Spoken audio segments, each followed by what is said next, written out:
அதாவது நடுத்தர வர்க்கத்தை சேர்ந்த நான் கடன்பட்டு குர்பானி கொடுக்கலாமா? பொருளாதாரம் சம்பந்தப்பட்ட எந்த வணக்கமாக இருந்தாலும் கடன் வாங்கி செய்யக்கூடாது. காசு சம்பந்தப்பட்ட தொழுகைக்கெல்லாம் கடனை காரணம் காட்டக்கூடாது. எதுக்கு? காசு தொடர்புடைய, பணம் தொடர்புடைய, அது ஹஜ்ஜாக இருக்கட்டும், நேர்ச்சையாக இருக்கட்டும், குர்பானியாக இருக்கட்டும், 10 பேருக்கு சோறு கொடுக்கிறதாக இருக்கட்டும், ஒரு சத்திரம் கட்டி வைக்கிறதாக இருக்கட்டும், பள்ளிவாசல் கட்டுறதாக இருக்கட்டும், வேறு எதுவாக இருக்கட்டும், காசோடு தொடர்புடைய, சொத்தோடு தொடர்புடைய, பணத்தோடு தொடர்புடைய எந்த காரியத்தை நீங்கள் செய்வதாக இருந்தாலும் கடன் வாங்கி செய்யக்கூடாது. உங்கள்கிட்ட இருந்தா தான் செய்யணும். உங்களுக்கு கெப்பாசிட்டி, சக்தி இருந்தா தான். அது அக்கீக்காக கொடுக்கிறதா இருந்தாலும், குழந்தை பிறந்தன கொடுக்குறீங்களே, 7வது நாள் கொடுக்கணும் இருக்குது, ஒன்ன கண்ண ஒண்ணு வாங்கி கொடுக்கணுமா? அந்த நாளில் உங்களுடைய பொருளாதாரம் என்னன்னு பாருங்க. இதை கொடுக்கறதுனால நமக்கு பெருசா பாதிக்காது, நமக்கு ஒண்ணு கஷ்டம் வராது, எல்லாம் நிறைய தானே தந்திருக்கிறான், அழகா கொடுங்க.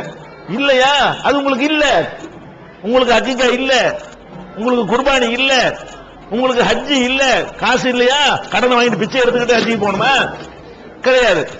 அப்ப நம்ம என்ன முடிவு எடுக்கணும்? பொருளாதாரம் தொடர்புடைய, இன்னும் சொல்ல போனால் கடன் வாங்குவதை பற்றி ஒரு தெளிவான ஒரு முடிவுக்கு வாங்க. நம்ம சமூகத்தில் மற்றவங்களை போலவே இந்த கடன் வாங்குற ஒரு கிறுக்கு நமக்கு இருக்கிறது. கடனு கிடைக்குன்னு வைங்களேன், தேவையில்லாட்டாலும் வாங்குறான். அதாவது காசு கொடுத்து வாங்கும்போது தேவைக்கு தான் வாங்குறான். கடனை கிடைச்சுன்னு சொன்னா வீட்டுல கரண்டே இருக்காது, கலர் டிவி கடனா கொடுத்தா கேட்கறான் போய், ஏண்டா உன்ட்ட கரண்ட் இல்லையடா, எதுக்குடா கடனா தர்றான்ல, எதுக்கு கடன் தான் வாங்கணுமா? உனக்கு கெப்பாசிட்டி. கடன்னா என்ன நினைக்கிறான்னா, கடன்னா திருப்பி கொடுக்க தேவையில்லைன்னு நினைக்கிறான். அப்படி ஒரு எண்ணம் உண்டாகி போச்சு. கடன்கிறது என்னது? நம்ம திருப்பி கொடுக்கணும். ஏழ்மை உனக்கு, உனக்கு ஒழுங்கா சம்பாதிச்சே ஒரு 1000 ரூபாய் 5000 ரூபாய் சேர்த்து வைக்க வக்கு இல்ல, நீ எப்படி ஒரு டிவியை கடனுக்கு வாங்கிட்டு திருப்பி கொடுப்ப? நம்ம என்ன பண்ணணும்?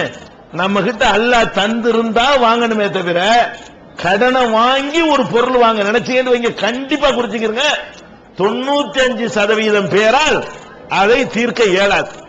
அந்த தீர்க்க இயலாத நிலையில உள்ளவன் தான் கடன் வாங்குவான். அதனால கடன்கிறது, இன்னும் சொல்ல போனா கடன்கிறது ஒரு பாவம். நம்ம கடன்கிறது ஹலால் நினைச்சுக்கிட்டு இருக்கிறீங்க. கடன் யாருக்கு ஹலாலு? ஒரு ஆத்திர அவசரத்துக்கு தான் ஹலால். பொண்டாட்டி ஆஸ்பத்திரியில் சேர்த்துட்டான், உடனே ஆஸ்பத்திரி பணம் கட்டணும், கடன் வாங்கலாம். திடீர்னு தோது பண்ண முடியாது இல்லையா? இது ஓகே. பாப்பாவுக்கு ரொம்ப முடியல, சீரியஸா இருக்காரு, இது மாதிரி பேஸ்மேக்கர் வச்சாதான் பொழைக்குவாரு, அவர் 1.5 லட்சம் ரூபாய் பேஸ்மேக்கர், கையில காசு இல்ல, சரி 4 பேருக்கு கடனை வாங்க, ஏன் உயிர் பொழைக்க வேண்டியது, கஷ்டப்பட்டு எப்படியாவது நம்ம கொடுத்துடலாம். இதுக்கு நீங்க கடன் வாங்கலாம். எதுக்கு வாங்கக்கூடாது? உங்களுடைய கெப்பாசிட்டிக்கு மேல ஆடம்பரம் காட்டுவதற்காக அல்ல வசதியை பெருக்கிக்கிறதுக்காக வேண்டி கடன் வாங்கலாமா? கடன் வாங்கக்கூடாது. ஏன்? கடன் வாங்குற நிலையில் நீங்கள் மூத்தாகிவிட்டால் மறுமையில உங்களுக்கு கடன் தந்தவன் வந்து நிற்பான். யாரெல்லாம் இவன் என்கிட்ட கடன் வாங்கிட்டு தரல, அங்க எப்படி திருப்பி கொடுப்பீங்க? அங்க காசு கிடையாது, அங்க பணம் செல்லாது, திருப்பி கொடுக்கணும்ல. அதே நேரத்தில் கடன் கொடுத்தவன் பாதிக்கப்பட்டிருக்கானே, அல்ல எல்லாத்துக்கும் நியாயம் கொடுக்கணுமே. அல்ல என்ன பண்ணுவான் தெரியுமா? அடே நீ கடன் வாங்கினியா? ஆமா, அந்த கடனுக்காக வேண்டி இந்த 6 மாச தொழுகையை கொடுத்துரு, இவன்ட்ட வாங்கின கடனுக்காக வேண்டி 2 வருஷத்து நோம்பை கொடுத்துரு, இப்படி எல்லாம் புடுங்கி புடுங்கி கொடுத்து விடுவான்.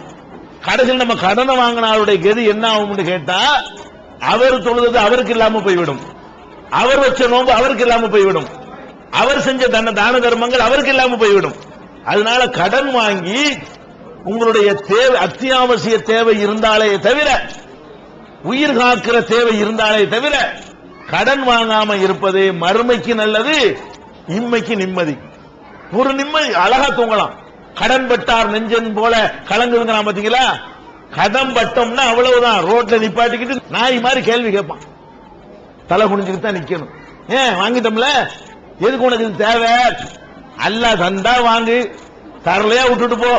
இது எல்லாத்திலையும் இந்த கடன்கிற விஷயத்துல வந்து ரொம்ப கூடுதல் கவனமாக இருக்கணும். சும்மா கிடைக்குதுன்னு வாங்கிடக்கூடாது. தேவைதானா, திருப்பி கொடுக்க ஏழுமா, நம்ம கெப்பாசிட்டி இருக்குதா, இந்த கடன் வாங்காட்டி குடிமூழ்கி போயிருமா அப்படின்னு பார்த்து அது மாதிரி பொறுப்புணர்வோடு எல்லாரும் நடந்துக்கிட்டாங்கன்னு சொன்னா, இந்த குர்பானிக்கு கடன் வாங்கலாமாங்கிற அளவுக்கு கேள்வி வந்துச்சு பாத்தீங்களா? இபாதத்துல கூட கடன் வாங்கலாமாங்கிற அளவுக்கு அந்த கடன் அப்படி வியாபித்திருக்கிறது. இது ஒழிக்கணும்.